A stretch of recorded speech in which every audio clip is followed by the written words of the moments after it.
नमस्कार दोस्तों, मैं दीपक साहनी प्रस्तुत करने जा रहा हूँ बौद्ध, जैन और हिंदू धर्म से संबंधित उन कलाकृतियों के बारे में जो परीक्षा की दृष्टि से वास्तव में अत्यंत ही महत्वपूर्ण है और जिनका संबंध है मौर्य, शुंग, कुषाण और गुप्त काल से। आज की इस वीडियो में खास चर्चा का विषय रहेगा सारनाथ का सिंह स्तंभ, जिसे the lion capital of Sarnath के नाम से भी जानते हैं। इस विषय में हिंदी और इंग्लिश दोनों भाषाओं में चर्चा की जाएगी। शुरुआत इंग्लिश से की जाएगी और तत्पश्चात इसे हिंदी में भी प्रस्तुत किया जाएगा। वीडियो को अंत तक जरूर देखिएगा। The lion capital from Sarnath, which is belong to Mauryan period, and the medium of lion capital from Sarnath is polished sandstone, and uh, the time period of lion capital from Sarnath is Sirsa 3rd century BC. This is collected by Sarnath Museum, Uttar Pradesh. The lion capital discovered more than 100 years ago at Sarnath near Varanasi is generally referred to as Sarnath Lion Capital.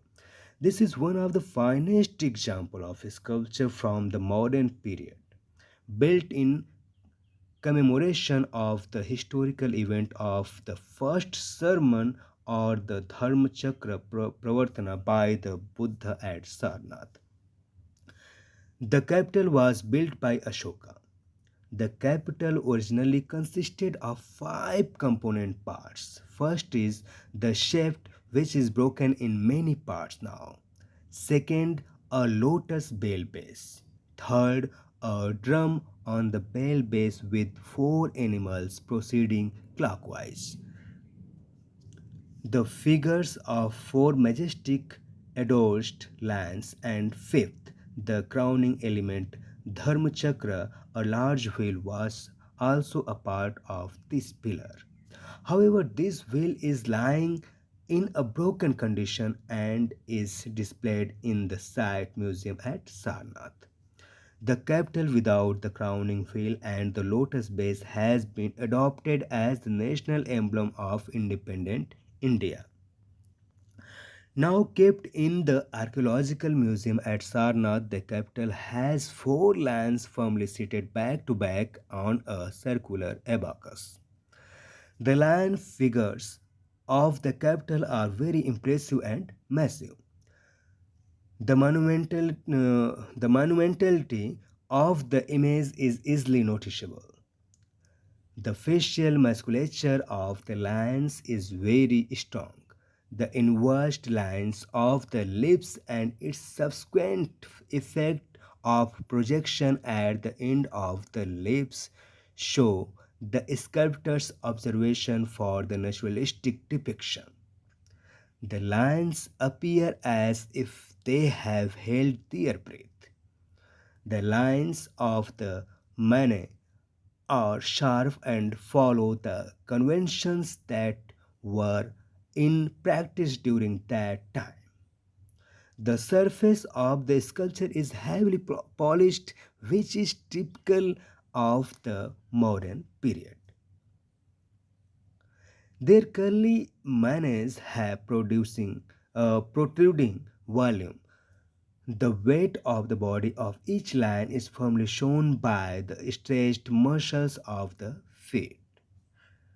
The abacus has the depiction of a chakra wheeler having 24 spokes in all the 4 directions, and a bull, a horse, an elephant, and a lion. Between every chakra is finely carved. The motif of the chakra becomes significant as a representation of the Dharma chakra in the entire Buddhist art. Each animal figure, despite sticking to the surface, is voluminous, its posture creating movement in the circular abacus. Despite having limited space between each chakra, these animal figures display considerable command over the depiction of movement in a limited space. The circular abacus is supported by an inverted lotus capital. Each petal of the lotus is sculpted, keeping in mind its density. The lower portion has carved planes neatly carved. Being a pillar image, it was conceived to be viewed from all the sides. Thus, there are no foundations of fixed viewpoints. A land capital has also been found at Sachi but is in a dilapidated condition. The motif of land capital pillar continued even in the subsequent period.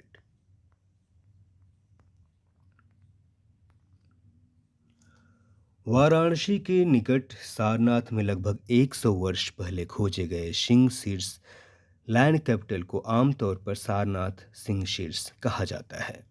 यह मौर्यकालीन मूर्तिकला का एक सर्वोत्कृष्ट उदाहरण है। यह भगवान बुद्ध द्वारा धम्म चक्र प्रवर्तन यानी प्रथम उपदेश देने की ऐतिहासिक घटना की स्मृति में सम्राट अशोक द्वारा बनवाया गया था। इस सिंह शीर्ष के मूलतः 5 अवयव थे। पहला स्तंभ, जो अब कई भागों में टूट चुका है। दूसरा, एक कमल घंटी का आधार। तीसरा, उस पर बना हुआ एक ढोल जिसमें 4 पशु दक्षिणावर्त गति के साथ दिखाए गए हैं, यानी क्लॉकवाइज दिखाए गए हैं। 4 तेजस्वी सिंहों की आगे पीछे जुड़ी हुई आकृतियां और 5वां एक सर्वोपरि तल धर्म चक्र जो कि एक बड़ा पहिया है। यह चक्र इस समय टूटी हालत में है और सारनाथ के स्थलीय संग्रहालय में प्रदर्शित है। इस सिंह शीर्ष को ऊपरी चक्र और कमलाधार के बिना स्वतंत्र भारत के राष्ट्रीय प्रतीक के रूप में अपनाया गया है। इसे आप तिरंगे झंडे में भी देख सकते हैं। और जो 4 पशु दिखाए गए हैं उनका जो सही क्रम है वो भी अक्सर एग्जाम में पूछा जाता है। तो उनका सही क्रम है अश्व मीन्स घोड़ा, सिंह यानी शेर, हाथी, वृष यानी बैल। ये 4 पशु दिखाए गए हैं।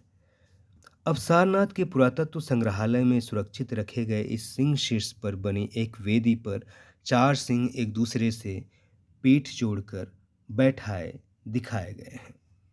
शेरों की ये चारों आकृतियां अत्यंत प्रभावशाली एवं ठोस हैं। प्रतिमा की स्मारकी विशेषता स्पष्टतः दृष्टिगोचर होती है। शेरों के चेहरे का पेशी विन्यास बहुत सुदृढ़ प्रतीत होता है।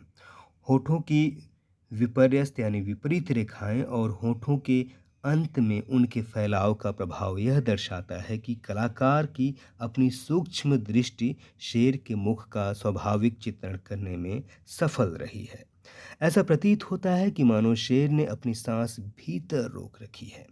अयाल अयाल समझते हैं आप, सिंह के जो हेयर्स हैं, मतलब जो बाल हैं, उनकी रेखाएं तीखी हैं और उनमें उस समय प्रचलित परंपराओं का पालन किया गया है। प्रतिमा की सतह को अत्यधिक चिकना या पॉलिश किया हुआ बनाया गया है, जो कि मौर्यकालीन मूर्तिकला की एक खास विशेषता है। शेरों की घुंघराली अयाल राशि आगे निकली हुई दिखाई गई है। शेरों के शरीर के भारी बोझ को पैरों की फैली हुई मांसपेशियों के माध्यम से बखूबी दर्शाया गया है। शीर्ष फलक एबाकस पर एक चक्र बना हुआ है, जिसे आप देख सकते हैं।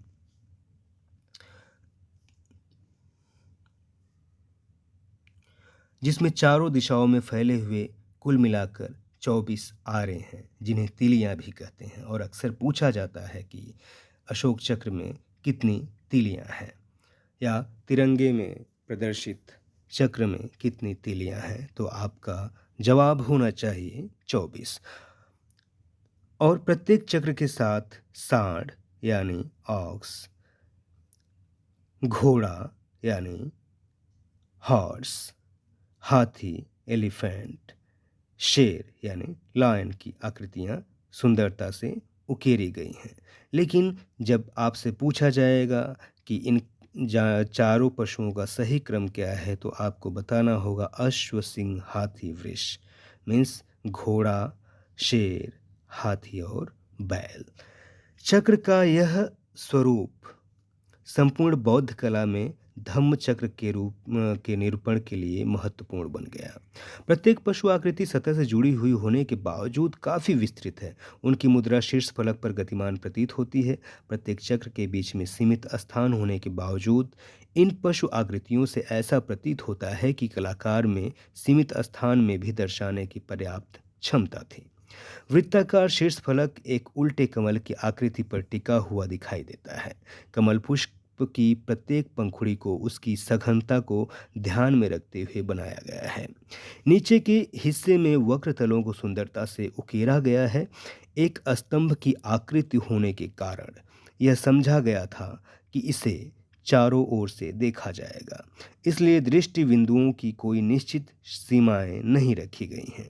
सिंह शीर्ष सांची में भी पाया गया है, पर वह टूटी फूटी हालत में है। सिंह शीर्ष वाले स्तंभ बनाने का क्रम परवर्ती काल में भी जारी रहा। तो ये थी आज की प्रस्तुति। हम अगले वीडियो में कुछ और भी जानकारियाँ लेकर हाजिर होंगे। हम आपसे इजाज़त लें उससे पहले हम आपसे कहना चाहेंगे कि आप हमसे जुड़े रहने के लिए हमारे चैनल को सब्सक्राइब ज़रूर करें, और वीडियो अच्छी लगी हो तो लाइक करें, और अपने और अन्य दोस्तों के साथ इसे शेयर भी करें ताकि उनके भी नॉलेज में इजाफ़ा हो। और अब हम लेते हैं आपसे विदा, इस वादे के साथ कि हम जल्द ही दूसरी वीडियो भी लेकर आएंगे जिसमें हम बातें करेंगे चावरी बीरर फ्रॉम दीदारगंज, जो कि मौर्यन पीरियड से बिलोंग करती हुई है, जिसको आप चावर धारणी यक्षी के नाम से भी आप जानते हैं। तो फिलहाल हम इसकी बातें अगले वीडियो में करेंगे। तब तक के लिए दीजिए इजाज़त। धन्यवाद।